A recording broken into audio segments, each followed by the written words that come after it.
Todo lo que crees saber sobre las princesas medievales es una mentira. Olvídate de los cuentos de hadas, los vestidos impecables y las vidas perfectas. Esos relatos son solo una versión pulida, un final feliz inventado para tranquilizarnos.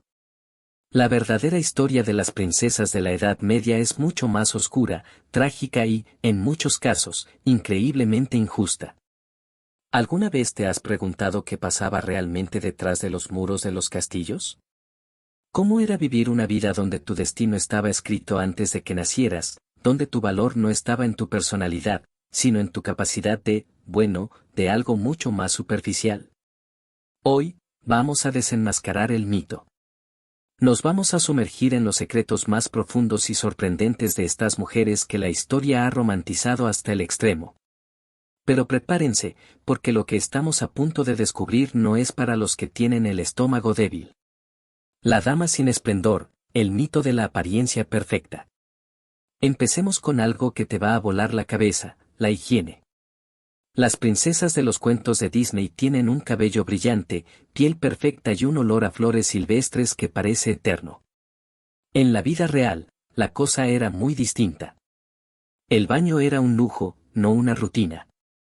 No existía el agua corriente ni los jabones perfumados que conocemos hoy. Bañarse era un proceso largo y laborioso que requería calentar grandes cantidades de agua y transportarlas. En un castillo frío y húmedo, esto no era algo que se hiciera a diario o incluso semanalmente. De hecho, era común que las personas se bañaran solo unas pocas veces al año, a menudo en fechas especiales como la víspera de bodas o festividades religiosas. Esto no significa que las princesas fueran descuidadas, simplemente era la norma de la época.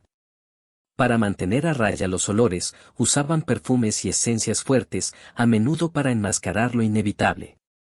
Los vestidos, aunque hermosos, se lavaban con poca frecuencia. Y el maquillaje que usaban, a menudo a base de plomo o arsénico, no solo era tóxico, sino que con el tiempo dañaba su piel de forma irreparable. Así que la próxima vez que imagines a una princesa perfecta, piensa en una mujer con la piel pálida, quizás con algunas cicatrices de viruela y un aroma que, digamos que no era a rosas. Piezas de ajedrez, el matrimonio como herramienta política. Si crees que las princesas de hoy tienen una vida complicada, imagina esto: desde el momento en que nacías, tu vida no te pertenecía. Las princesas medievales eran, en esencia, herramientas políticas. Su valor no se medía por su inteligencia, su bondad o sus habilidades, sino por su linaje y su capacidad para sellar alianzas. El matrimonio no era una cuestión de amor, sino de poder. Desde niñas, se les educaba para aceptar su destino, que a menudo significaba ser entregadas a un hombre, a veces mucho mayor, que no conocían en absoluto. Estos matrimonios se negociaban con años de antelación. Una princesa de 12 o 13 años podía ser prometida a un rey de 40.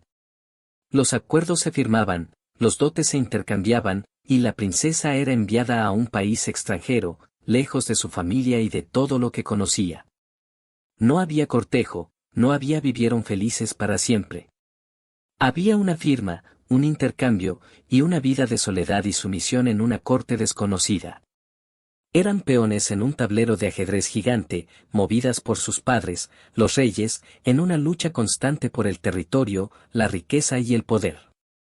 Esta era la cruda realidad detrás de los matrimonios de cuento de hadas. No había espacio para la rebeldía, para el deseo personal. Las princesas eran la encarnación de la obligación dinástica. Su única misión era mantener el linaje y fortalecer el reino. ¿Te imaginas crecer sabiendo que tu único propósito es ser intercambiada para asegurar la paz entre dos reinos o para conseguir una porción de tierra? No había opción de decir no. Y si lo hacían, las consecuencias podían ser catastróficas, no solo para ellas, sino para sus familias. Su vida no era un cuento de hadas, era una estrategia. Y la más brutal de todas. El valor de una princesa, un vientre y un linaje. Después del matrimonio, la presión no terminaba, de hecho, solo aumentaba. Una princesa era valiosa no solo por su linaje, sino por su pureza, su virginidad. Este era el secreto sucio más profundo. Su valor como pieza de negociación dependía por completo de su inocencia antes de casarse. Era un concepto casi sagrado. Si la virginidad de una princesa era cuestionada, todo el acuerdo matrimonial podía colapsar, poniendo en riesgo la estabilidad de reinos enteros y la reputación de su familia. Por eso, su vida estaba bajo una vigilancia constante, con damas de compañía y tutores vigilándola en todo momento para asegurarse de que no hubiera una mancha en su honor. Pero la prueba de fuego venía después de la boda. El valor de la princesa se medía por una sola cosa, su capacidad para concebir. El objetivo principal de su matrimonio era producir un heredero, preferiblemente varón, para continuar el linaje del rey y asegurar la sucesión del trono. Si una princesa no podía concebir, o si daba a luz solo a hijas, su posición era extremadamente precaria. Podía ser repudiada, es decir, divorciada y enviada de regreso a su familia, a menudo con gran vergüenza y como un fracaso total. Podía ser confinada a un convento o, en el peor de los casos, vivir bajo la amenaza constante de que su marido buscara una nueva esposa que sí pudiera darle un hijo. Eran mujeres reducidas a su función reproductiva. Su inteligencia, sus habilidades para la diplomacia, su educación en lenguas o en las artes, nada de eso importaba si no podían cumplir con su deber. Eran vistas como incubadoras reales, y su identidad como personas pasaba a un segundo plano, eclipsada por la presión de dar a luz a un heredero. Este es un aspecto que rara vez vemos en los cuentos de hadas, donde el amor y la personalidad son lo que define a la heroína.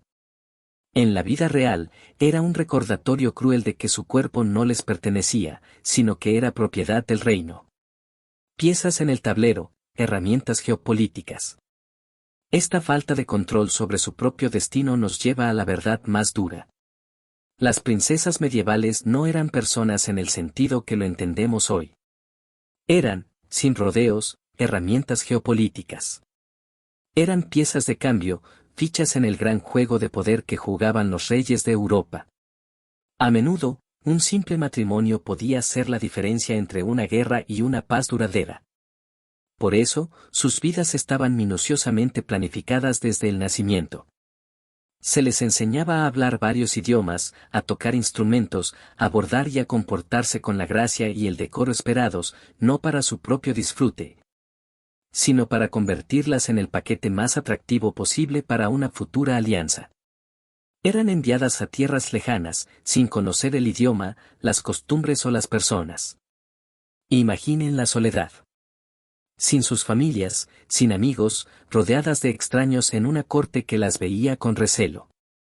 Su supervivencia dependía de su capacidad para adaptarse, para navegar por las intrigas palaciegas y, sobre todo, para dar a luz al heredero.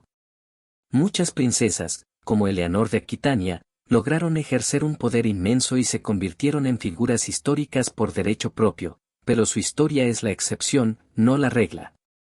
La mayoría de ellas vivieron y murieron en la oscuridad, con sus vidas limitadas a la función que les fue asignada. Su historia nos muestra que, bajo los vestidos de seda y las joyas, había mujeres que vivían en jaulas de oro.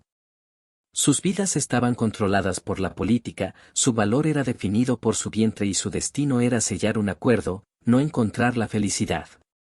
Esta es la dura verdad que los cuentos de hadas omiten, el lado oscuro que se esconde detrás de la imagen de la princesa perfecta. El último acto, el riesgo de muerte en el parto. Y aquí llegamos al final de la historia. El clímax de la vida de una princesa, el momento que definía si había cumplido o no su propósito, el parto. La imagen romántica del nacimiento de un bebé real, con toda la corte celebrando, esconde una verdad brutal y aterradora. En la Edad Media, el parto era el momento más peligroso en la vida de una mujer. No existían los antibióticos, la asepsia o los cuidados médicos que tenemos hoy. Un parto difícil podía durar días, y el riesgo de infección era altísimo. Muchas princesas, incluso aquellas que habían sobrevivido a la presión de ser entregadas y a la soledad de las cortes extranjeras, encontraban su trágico final en la sala de partos. Su muerte no era solo una pérdida personal, sino un desastre político. El reino perdía a su reina, y el rey, a la madre de sus herederos, o peor aún, a la que se suponía que los daría a luz. La alta tasa de mortalidad materna era el cierre dramático de la historia de muchas de estas mujeres. Era el último y más grande obstáculo que tenían que enfrentar, un recordatorio final de que su vida no era un cuento de hadas, sino una serie de desafíos, peligros y, en última instancia, un riesgo existencial. Al principio del video, te hice una pregunta: ¿qué pasaba realmente detrás de los muros de los castillos? Y ahora, tenemos la respuesta. Detrás de los tapices y las armaduras, las princesas medievales vivían vidas que estaban lejos de ser perfectas. No eran protagonistas de una historia de amor, sino piezas en un tablero geopolítico. Su valor no se medía por su inteligencia o su personalidad, sino por su capacidad para sellar alianzas a través del matrimonio, mantener su pureza y, en última instancia, dar a luz a un heredero. El riesgo de morir en el parto era el trágico punto final de una vida de sacrificios. Su historia no es un cuento de hadas con un final feliz, sino un relato de supervivencia, de resiliencia y, para muchas, de una profunda injusticia. La próxima vez que escuches una historia de princesas, recuerda que, bajo los vestidos de seda, había mujeres de carne y hueso cuyas vidas eran mucho más complejas, fascinantes y, en ocasiones, terribles de lo que jamás nos han contado. Y esto nos deja con una última pregunta: si las princesas vivían así, ¿qué otros secretos oculta la historia de la realeza que creemos conocer? ¿Crees que las bodas medievales eran un cuento de hadas con un final feliz? La verdad es que eran un día lleno de tensión, negocios y, para muchos, el principio de una vida sin amor y con muy poca libertad. Olvídate de los bailes románticos, los besos apasionados en el altar y las promesas de amor eterno. La realidad era mucho más fría y calculada. La pregunta que no nos atrevemos a hacer es: si el amor no tenía nada que ver con el matrimonio, ¿qué clase de rituales y horrores se escondían detrás de las puertas de la iglesia y las murallas del castillo? Hoy vamos a desenterrar las verdades más impactantes y extrañas sobre las bodas en la Edad Media. Pero prepárense, porque lo que estamos a punto de descubrir no se parece en nada a las historias que nos han contado. No era un día de la novia, era un día de negocios. Para la mayoría de las personas, el matrimonio era, ante todo, un contrato de negocios. Un acuerdo político y económico entre dos familias o dos reinos, no entre dos personas. Los sentimientos, las emociones y el amor eran irrelevantes, o al menos, una agradable coincidencia si ocurrían. Los matrimonios se negociaban con años de antelación, a menudo por intermediarios y enviados, sin que los futuros cónyuges se conocieran. Un rey de Inglaterra podía negociar la boda de su hija con un duque de Francia cuando ambos eran apenas niños. Cuando llegaba el día de la boda, el novio y la novia podían estar viéndose por primera vez en toda su vida. Imagina la escena: te pones tu mejor vestido, entras a la iglesia y te presentan a la persona con la que pasarás el resto de tu vida. Sin haber intercambiado una sola palabra, sin conocer sus gustos, sus sueños o su personalidad. Simplemente, dos extraños sellando un acuerdo. Esto era especialmente cierto para la nobleza y la realeza. Las princesas y los nobles eran simplemente peones en el tablero de ajedrez geopolítico, y el matrimonio era su jugada más importante. La felicidad personal era un riesgo que no se podían permitir. El objetivo era unir reinos, fortalecer alianzas militares, asegurar tierras y consolidar el poder. Y en este juego, el matrimonio era la herramienta más poderosa. El papel del dote, el eje de la negociación. Si el matrimonio era un negocio, el dote era el capital. El dote era la riqueza que la familia de la novia aportaba al matrimonio: tierras, dinero, joyas, e incluso sirvientes. Su tamaño era crucial y determinaba la valía de la novia y su estatus social en su nueva familia. Un dote generoso podía asegurar un matrimonio con un noble de alto rango, mientras que un dote pequeño o inexistente condenaba a la novia a un matrimonio de menor estatus o, en el peor de los casos, la dejaba soltera. lo que era un desastre social. Las negociaciones sobre el dote eran largas y complicadas. Las familias contrataban abogados y escribas para detallar cada aspecto del acuerdo. Se estipulaba cómo se usarían los bienes, qué pasaría con la riqueza si la novia moría sin un heredero, o incluso si el matrimonio era anulado. Era, en esencia, un contrato prenupcial de proporciones épicas. Para la novia, el dote era su única garantía, su moneda de cambio. Sin él, era considerada una carga. La idea de que el amor pudiera ser parte de esto era casi una fantasía, era una transacción de propiedad y poder, pura y dura. Matrimonios infantiles, el comienzo de una vida sin elección. Y si creías que era solo para los adultos, espera a escuchar esto. Los matrimonios concertados a menudo comenzaban cuando los novios eran solo niños. Era común prometer a los niños en matrimonio desde la infancia. Las familias firmaban contratos de matrimonio cuando los futuros novios tenían tan solo 5 o 6 años, y el matrimonio se consumaba una vez que alcanzaban la pubertad, alrededor de los 12 o 14 años. La novia, una niña, era entregada a su esposo, a menudo un hombre mucho mayor, para que la educara y la preparara para su papel de esposa. Estos matrimonios infantiles eran una práctica común entre la nobleza y la realeza para asegurar alianzas duraderas entre las familias. Imagina ser una niña que, un día, de la nada, es informada de que se casará con un hombre adulto que no conoce y que vive en un país extranjero. No había oportunidad de decir no. La desobediencia podía significar un desastre para toda su familia. No había elección, no había consentimiento, solo obligación.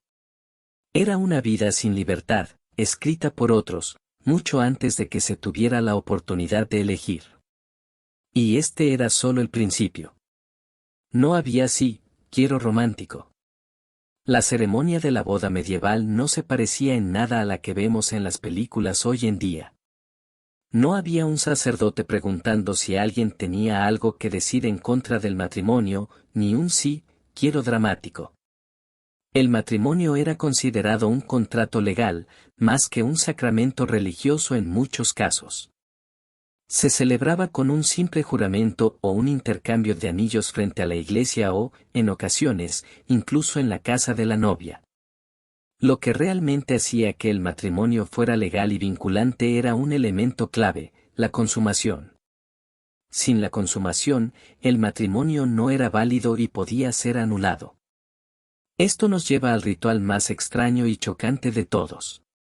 El ritual de la cama matrimonial. Este es el secreto más perturbador de las bodas medievales. La consumación del matrimonio no era un momento privado y romántico. Para asegurar que el matrimonio se había completado y para confirmar que la novia no estaba defectuosa, se llevaba a cabo un ritual público conocido como la cama nupcial. La novia y el novio eran acompañados a la alcoba por un séquito de familiares y nobles. Los sirvientes les desvestían y les ayudaban a subirse a la cama. Luego, los testigos se quedaban en la habitación, a veces durante horas, a la espera de que el matrimonio fuera consumado. A menudo, un sacerdote o un obispo bendecía la cama y la pareja antes de que comenzara el ritual. Esto servía para confirmar que el matrimonio era legítimo y que el contrato de negocios se había cumplido. Imagina la humillación, la presión y la falta de intimidad. Para la novia, esto era un momento de terror y vulnerabilidad extrema. El ritual público de la cama nupcial es un recordatorio brutal de que las mujeres eran consideradas propiedad, y su cuerpo era simplemente una herramienta para el matrimonio y la procreación. Este ritual, aunque parezca una tortura, era la forma en que las familias garantizaban que el dote y el acuerdo no se habían malgastado en una unión que no daría herederos. Supersticiones y fertilidad. Las bodas medievales también estaban llenas de extrañas supersticiones y rituales para asegurar la fertilidad de la pareja, especialmente de la novia. En una época en la que la medicina era rudimentaria, la gente creía en la magia, los encantamientos y los presagios para asegurar un embarazo exitoso. Algunos de los rituales incluían los pasteles de boda. El pastel de boda no era para comer, sino para que la pareja lo rompiera sobre sus cabezas como un símbolo de fertilidad y prosperidad. Los invitados intentaban recoger las migas para tener buena suerte. La desnudez de la novia. En algunas regiones, la novia era desnudada públicamente por sus damas de compañía como un ritual para bendecirla con la fertilidad. Niños en la cama. Se creía que colocar a un niño sano en la cama de la pareja recién casada traería buena suerte para que tuvieran muchos hijos. A menudo, el niño más sano de la familia era el elegido para esta tarea. Estos rituales, que hoy nos parecen ridículos o extraños, eran la forma en que las personas de la Edad Media intentaban controlar un aspecto de sus vidas que les aterraba, la incertidumbre de la procreación. La presión para tener hijos, especialmente varones, era tan grande que recurrían a cualquier medio posible para asegurar un heredero, y la boda era el momento perfecto para llevar a cabo estos rituales. Después de la extraña ceremonia, la incómoda consumación y los rituales llenos de supersticiones, llegamos al final feliz que no era tal.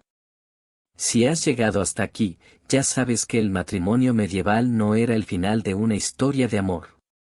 Era, más bien, el inicio de una vida de presión, incertidumbre y, a menudo, infelicidad.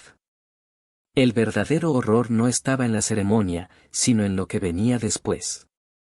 Una vez consumado el matrimonio y celebrada la fiesta, el peso del contrato caía sobre los hombros de la novia. Y la mayor de todas las presiones era la de dar un heredero. Si una mujer no podía concebir, o si solo daba a luz hijas, su posición era extremadamente precaria. Para los nobles y reyes, la descendencia masculina era vital para la continuidad de la dinastía. Sin un heredero varón, el linaje se extinguía y el reino podía caer en una guerra de sucesión. En este contexto, la infertilidad no era un problema médico, era una catástrofe política. La mujer infértil podía ser repudiada por su marido, lo que significaba que el matrimonio sería anulado y ella sería enviada de regreso a su familia en desgracia. Este era un estigma terrible para una mujer, que pasaba de ser una esposa a una solterona, perdiendo todo su estatus y a menudo terminando sus días en un convento. La sociedad la consideraba un fracaso, y su familia la veía como una inversión perdida. A menudo, el marido podía buscar una nueva esposa, a veces incluso antes de que el divorcio fuera oficial, para asegurar la producción de un heredero. Por si fuera poco, las mujeres en la Edad Media no tenían derechos legales en el matrimonio. Su propiedad pasaba a manos de su marido, y sus decisiones eran tomadas por él. Eran, en esencia, propiedad. Su principal propósito era servir a su esposo, gestionar la casa, en caso de nobles y campesinos acomodados, y, por supuesto,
¿Crees que ser reina medieval era el sueño de poder absoluto y lujos infinitos que nos pintan los cuentos?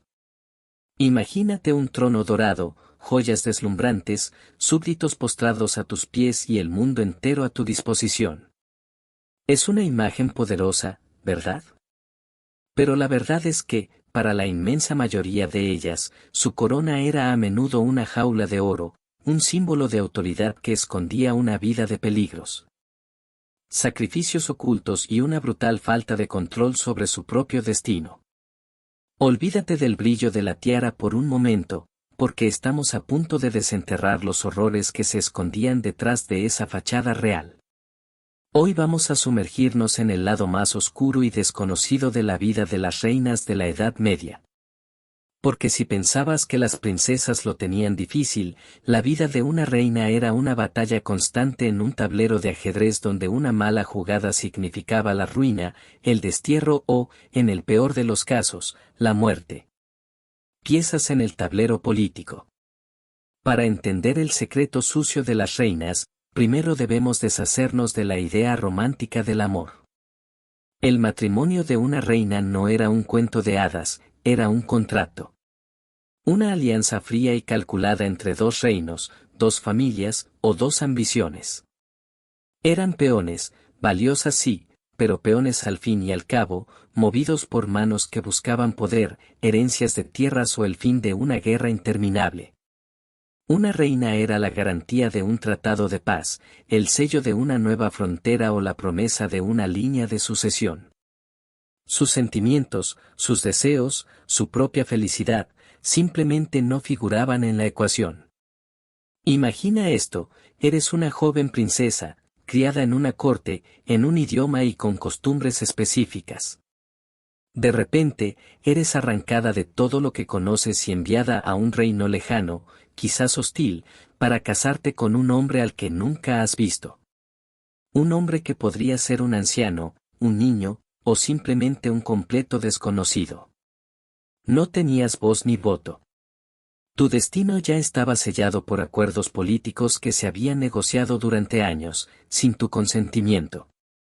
Muchas veces, el primer encuentro con tu futuro esposo ocurría justo antes de la ceremonia, en una sala llena de extraños que te miraban con curiosidad y evaluación. No eras una novia, eras una mercancía de lujo, un tratado andante. La obsesión por el heredero, varón. Pero si el matrimonio era el comienzo de su vida como reina, el verdadero infierno empezaba con la obligación más grande y aterradora, la de dar un heredero. Y no cualquier heredero, sino un varón. En la Edad Media, la sucesión de un reino dependía casi por completo de la línea masculina. Una reina que daba a luz un hijo varón aseguraba su posición, la estabilidad del reino y la continuidad de la dinastía de su esposo. Se convertía en la joya más valiosa de la corona. Pero, ¿qué pasaba si no lo hacía? La presión era inmensa. De la sociedad, que la juzgaba.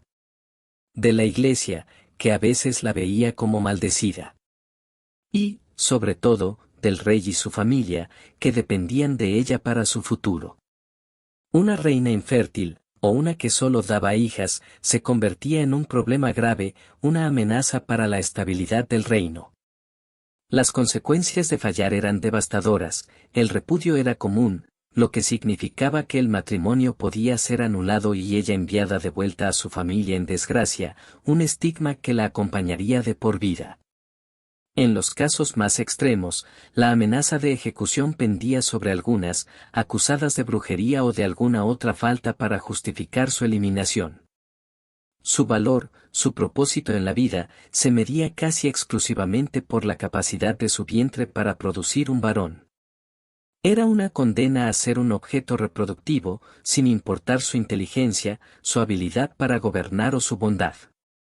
El parto, la verdadera batalla de la reina.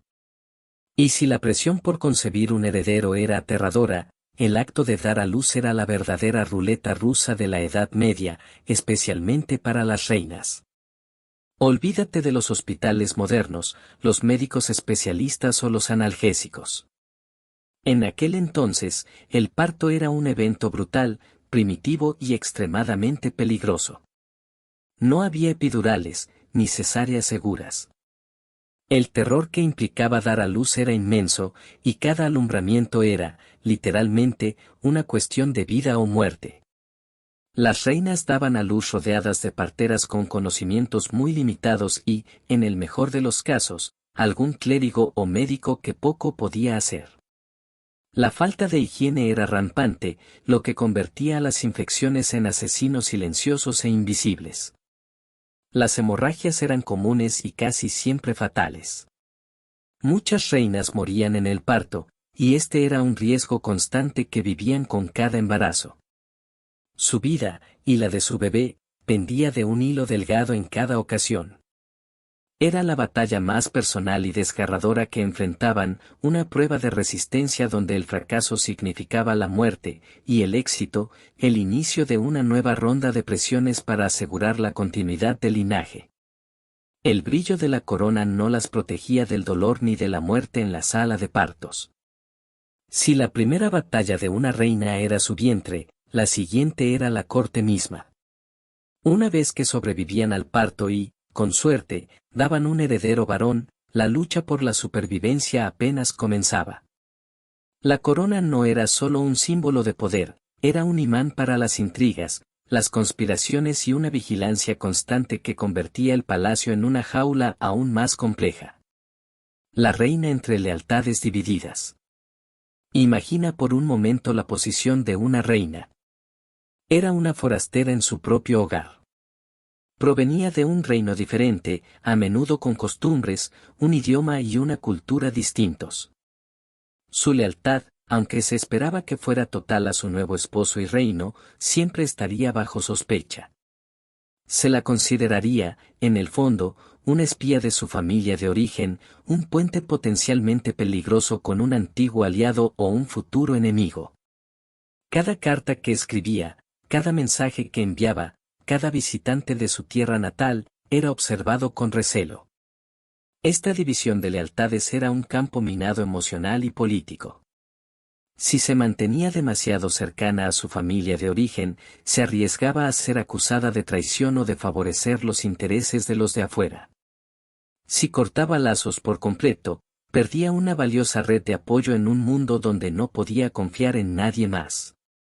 Vivir en esta constante balanza, sabiendo que un paso en falso podía ser interpretado como una deslealtad, era una presión psicológica inmensa. Su existencia era un acto de equilibrismo constante entre lo que era y lo que se esperaba que fuera. El poder tras las sombras, o la falta de él. Aunque el título de reina suena a poder absoluto, la realidad era mucho más matizada. Sí, algunas reinas, a lo largo de la historia medieval, lograron ejercer una influencia monumental.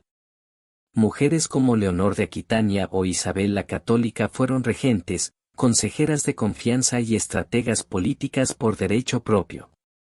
Pero estas eran la excepción. Para la mayoría, el poder era ejercido tras las sombras o, peor aún, era casi inexistente. Estaban relegadas a un papel ceremonial, a organizar fiestas, a bordar y a esperar. La corte era un nido de víboras. Nobles rivales, facciones políticas enfrentadas y hasta los propios consejeros del rey podían conspirar para socavar la autoridad de la reina. Los chismes eran su arma favorita, y una reputación manchada podía ser más letal que una espada.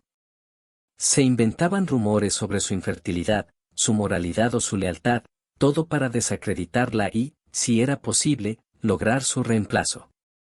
La voz de una reina podía ser silenciada si no tenía el apoyo adecuado o la astucia para jugar el peligroso juego de la corte. Su supuesta autoridad era una ilusión, fácilmente desmantelada por aquellos con intereses creados. Enemigos en casa. Si los enemigos externos eran una preocupación, los de casa eran aún más peligrosos, porque estaban más cerca. El propio palacio, que debería haber sido su santuario, era a menudo la fuente de su mayor amenaza. Los cortesanos rivales, celosos de su posición o que querían colocar a sus propias familiares en un lugar de privilegio, podían convertirse en enemigos implacables. No era raro que las reinas tuvieran que lidiar con la presencia de las amantes del rey, que no solo representaban una afrenta personal, sino una posible amenaza a la legitimidad de sus propios hijos si el rey favorecía a la descendencia bastarda.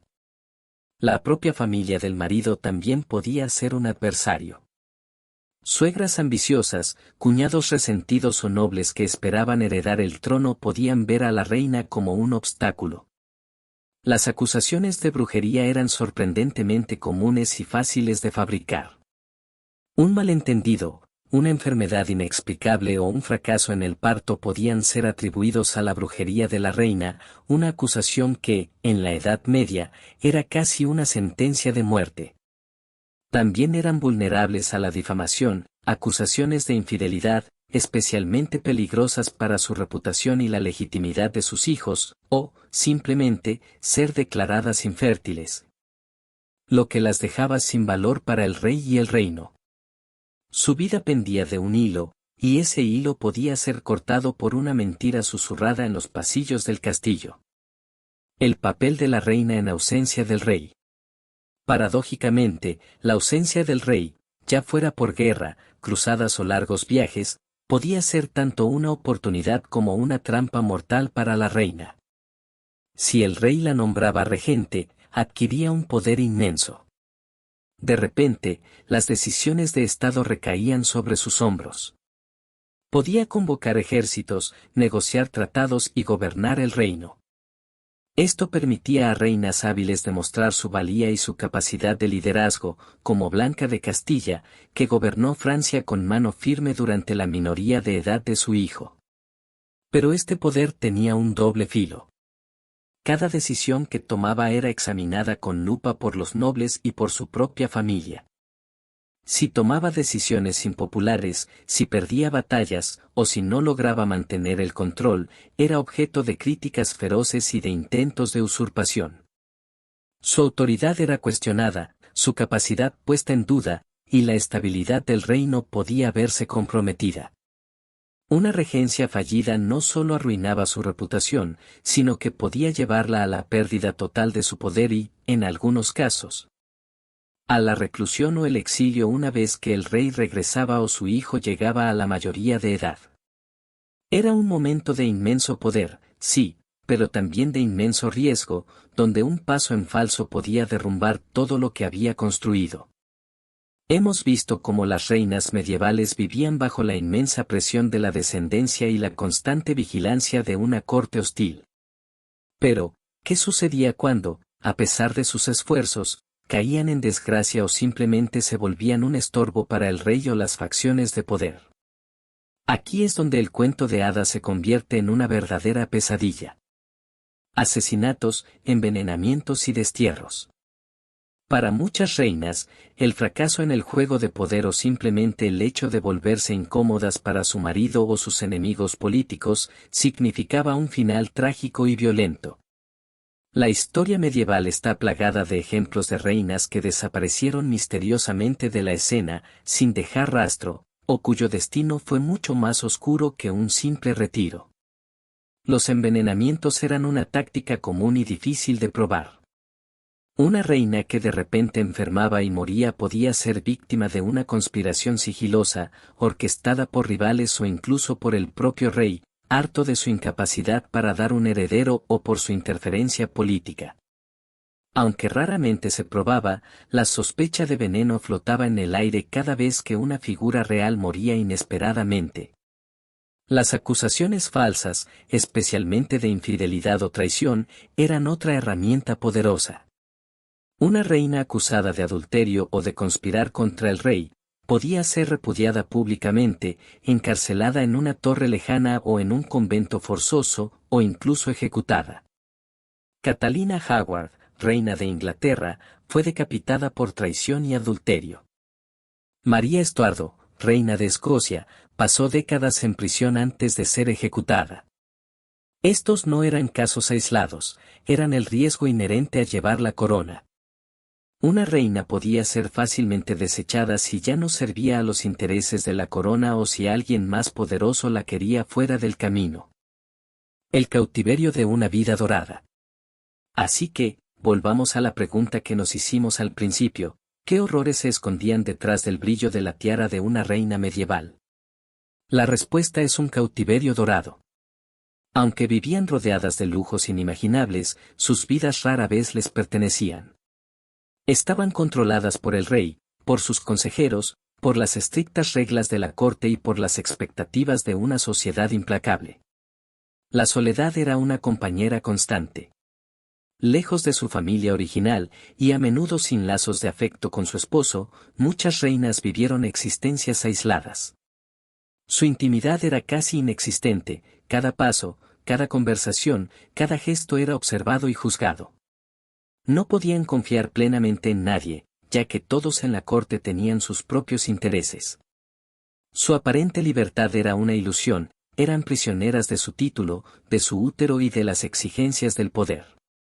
La riqueza y el estatus venían con un precio devastador, la pérdida de su autonomía y su propia humanidad.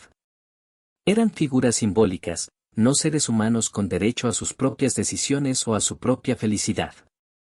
El lujo servía como una prisión, disfrazando una vida de constante amenaza y falta de libertad personal. La vida de una reina medieval, lejos de ser un cuento de hadas, era una cruda realidad de brutalidad, vulnerabilidad extrema y una constante lucha por la supervivencia y la influencia. El horror no estaba en monstruos o dragones, sino en la falta de agencia sobre su propio cuerpo y destino, en la constante amenaza de ser descartadas, envenenadas o ejecutadas. Era el peso de una corona que, si bien les otorgaba un estatus elevado, también las ataba a un destino implacable y a menudo solitario. Las reinas eran piezas preciosas en el ajedrez político, pero piezas al fin y al cabo, sacrificables por el bien mayor del reino. Si la vida de las reinas era tan brutal, que otros, secretos sucios, esconde la realeza o los nobles medievales que aún no conocemos.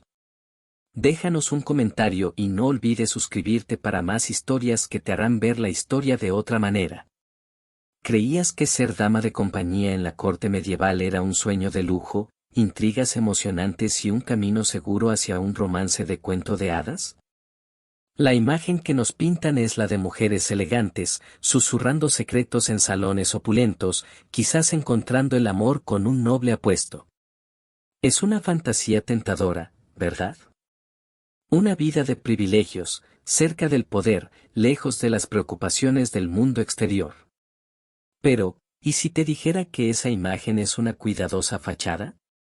La verdad es que la vida detrás de escena para una dama de compañía era una existencia de constante vigilancia, de intriga despiadada y, a menudo, de una dependencia tan cruel que te hará dudar de la supuesta suerte de estas mujeres. ¿Qué horrores y qué secretos ocultaban estas mujeres detrás de la aparente gracia y lealtad? Hoy vamos a desenterrar el lado más crudo y desconocido de su día a día, y te aseguro que la verdad es mucho más inquietante que cualquier fantasía. La llegada a la jaula dorada, oportunidad y vulnerabilidad. Para entender el secreto sucio de las damas de compañía, primero debemos comprender su propósito y origen. Una dama de compañía no era una simple sirvienta. Era, por lo general, una joven noble, o al menos hija de una familia de buena posición, que era enviada a la corte para servir a una reina, una princesa o una gran duquesa. Era una princesa de segunda, por así decirlo, pero sin la corona. Esta oportunidad era, para muchas familias, la única vía para asegurar un futuro para sus hijas si no tenían una dote suficiente para casarlas con un buen partido. O si buscaban elevar el estatus de su linaje a través de conexiones reales. La corte era vista como una escuela de modales, política y estrategia social. Un lugar para hacerse ver, para aprender las artes de la conversación, la música y la danza, y, sobre todo, para establecer contactos que pudieran llevar a un matrimonio ventajoso. Pero esta puerta a la dignidad venía con un precio altísimo, la pérdida de la verdadera libertad y la sumisión a los caprichos de su señora. La pérdida de la identidad propia. Una vez que una joven se convertía en dama de compañía, su vida dejaba de pertenecerle. Su existencia se transformaba en una extensión de su señora. Debía estar disponible en todo momento, a toda hora, para asistir a la reina o la gran dama en sus tareas más íntimas, vestirse, peinarse, acompañarla en sus paseos, sus comidas, sus audiencias. No tenía horarios fijos, ni verdaderos días libres. Su vida giraba exclusivamente en torno a los horarios, las necesidades, los estados de ánimo y hasta los secretos de su señora. Esta dedicación constante significaba una pérdida brutal de la identidad propia. La dama de compañía dejaba de ser ella para convertirse en un mero reflejo o una sombra de la figura real a la que servía. Sus propios deseos, ambiciones o incluso amistades eran secundarios. Cualquier relación personal que desarrollara debía pasar por el filtro de los intereses de la corte o de su señora.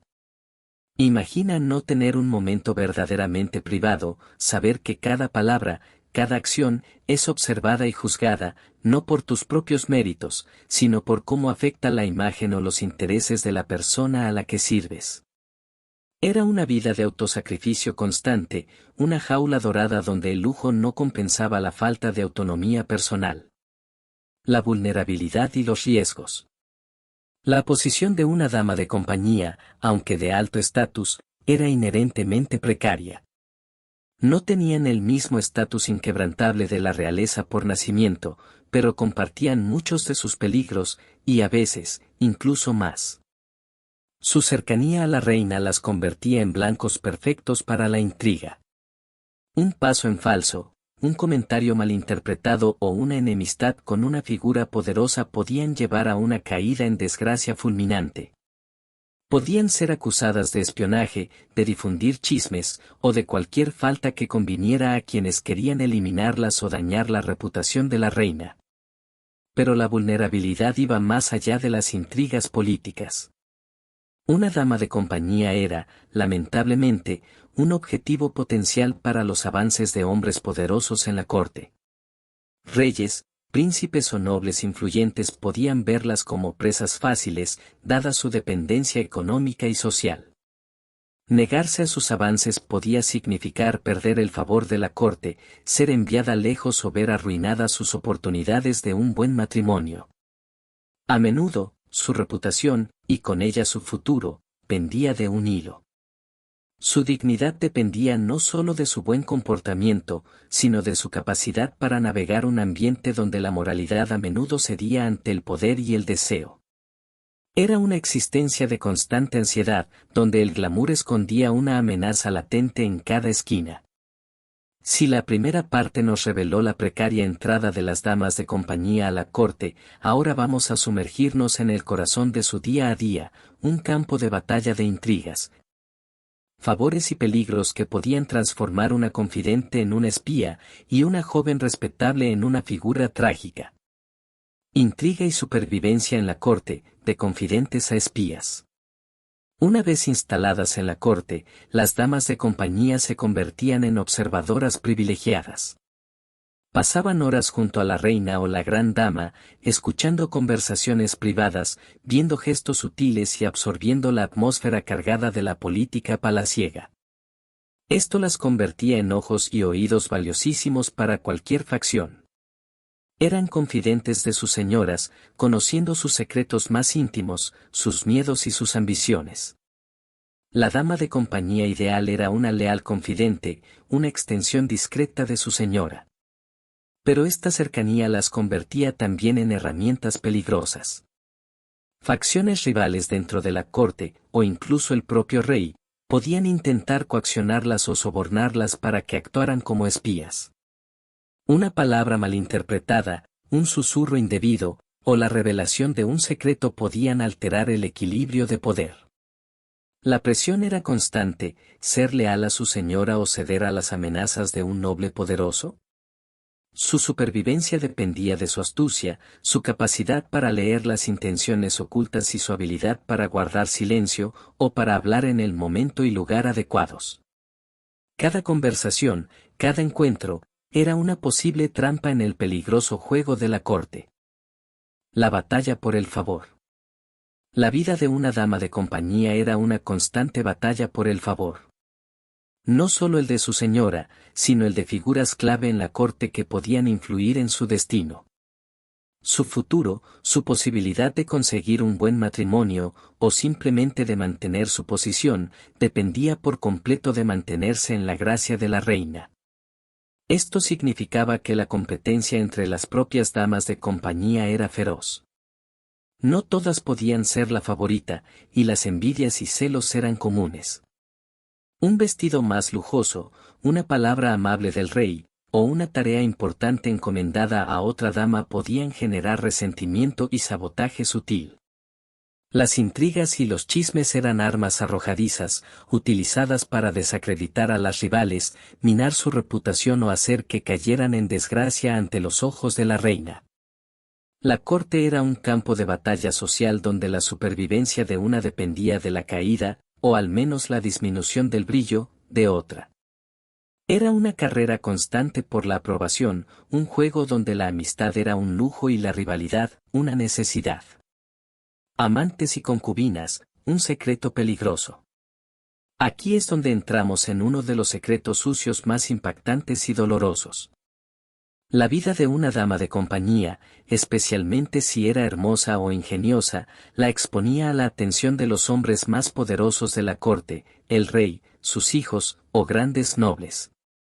Aunque la moral de la época era estricta, la realidad era que algunos de estos hombres veían a las damas de compañía como posibles amantes o concubinas. Para una dama de compañía, una relación con el rey o un noble poderoso era un arma de doble filo. Por un lado, podía ofrecer una oportunidad de ascender socialmente, de obtener riquezas, tierras o influencia para su familia. Podía ser la única vía para escapar de un futuro incierto. Pero por el otro, el riesgo era inmenso. Una vez que la relación salía a la luz, su reputación estaba manchada para siempre. Si la relación terminaba, o si el noble se cansaba de ella, podía ser abandonada a su suerte, con su honor destrozado y sin posibilidades de un matrimonio honorable.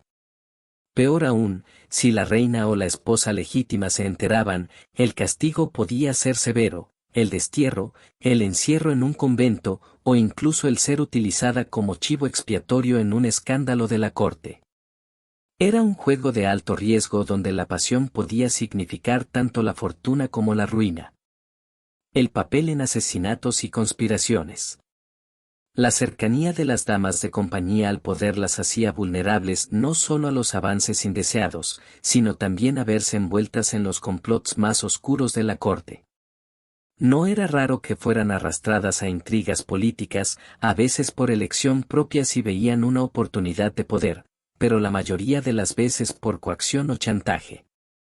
Hay ejemplos históricos, aunque evitaremos los detalles gráficos, de damas de compañía que fueron cómplices, voluntarias o involuntarias, en envenenamientos, traiciones o conspiraciones para derrocar a la reina o a otros nobles.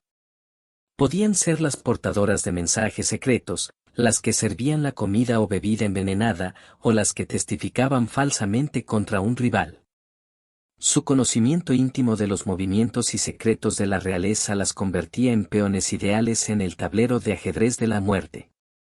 Su silencio o su participación eran forzados por el miedo a las represalias, o por la promesa de recompensas que rara vez se materializaban. La vida de una dama de compañía no era solo romance y vestidos bonitos, era una inmersión constante en un ambiente donde la lealtad era volátil y la traición, una herramienta de supervivencia. Hemos visto cómo las damas de compañía vivían entre la opulencia y el peligro, sirviendo como confidentes y peones en el tablero de intrigas de la corte. Pero, ¿cuál era el destino final para estas mujeres cuya vida estaba tan ligada a la voluntad de otros? La búsqueda de un final feliz era a menudo una quimera en un mundo implacable. El matrimonio, la meta final, y su crueldad. Para la mayoría de las damas de compañía, el objetivo último de su estancia en la corte era conseguir un buen matrimonio. Un matrimonio ventajoso era su billete de salida de la dependencia, una forma de asegurar su futuro y el de su familia. La corte era, en cierto modo, un mercado matrimonial de alto nivel, donde las jóvenes se exhibían y los nobles buscaban esposas adecuadas para sus intereses políticos o económicos. Sin embargo, estos matrimonios, al igual que los de la realeza, rara vez eran por amor. Eran arreglos fríos y calculados. La crueldad residía en que a menudo implicaban uniones con hombres mucho mayores, viudos, poco atractivos o con reputaciones cuestionables. Una dama de compañía podía pasarse años esperando, cultivando contactos y esperando el partido adecuado que nunca llegaba. Si la dote de su familia era insuficiente, o si no lograba captar la atención de un noble adecuado, su oportunidad podía esfumarse. El final feliz de un matrimonio honorable y por amor era una fantasía, la realidad era una transacción fría, y muchas veces, ni siquiera se concretaba. La vida de retiro o desgracia. ¿Qué pasaba con aquellas damas de compañía que no conseguían casarse, o que caían en desgracia debido a un escándalo o a la pérdida del favor real? Su destino era a menudo sombrío. Si tenían suerte y contaban con una familia comprensiva y recursos, podían retirarse a una finca rural, viviendo una vida tranquila pero sin propósito ni estatus. Sin embargo, muchas no eran tan afortunadas. Un destino común para las mujeres nobles sin opciones matrimoniales era el encierro en un convento. Para algunas, podía ser una vocación genuina. Para la mayoría, era una reclusión forzosa, una forma honorable de deshacerse de una mujer inútil para el matrimonio. Allí pasaban el resto de sus vidas, con sus sueños y ambiciones enterrados bajo los votos. Peor aún, si habían caído en desgracia por un escándalo, podían ser exiliadas a fincas remotas de sus familias o, en el peor de los casos, sufrir el desamparo total, convertidas en una carga y una vergüenza para sus parientes. Su futuro estaba a merced de las circunstancias y de la voluntad de otros. El clímax y la resolución. Así que, volviendo a nuestra pregunta inicial, ¿qué secretos ocultaban las damas de compañía detrás de la fachada de servicio y lealtad? La verdad es que su vida, lejos de ser un cuento de hadas de lujo y romance, era una dura realidad de dependencia, peligro constante, intriga despiadada y una lucha incansable por asegurar su futuro en un mundo implacable y con escasas opciones. El horror de su existencia no estaba en monstruos o villanos de capa, sino en la falta de autonomía sobre su propia vida y cuerpo, en la constante vulnerabilidad a las conspiraciones y los avances indeseados, y en la amenaza latente de la desgracia y el abandono. Eran peones preciosos en el tablero de la corte, pero peones al fin y al cabo, cuya felicidad y destino estaban subordinados a los intereses de otros. El brillo de la corte era solo una fina capa que ocultaba una existencia precaria y, a menudo, trágica. Si la vida en la corte era tan peligrosa y controlada para las damas de compañía, ¿qué otros roles medievales escondían secretos aún más oscuros que no nos han contado? Déjanos tu comentario con tus ideas, y no olvides suscribirte a Vida Medieval para seguir desenterrando los secretos de una de las épocas más fascinantes y malinterpretadas de la historia.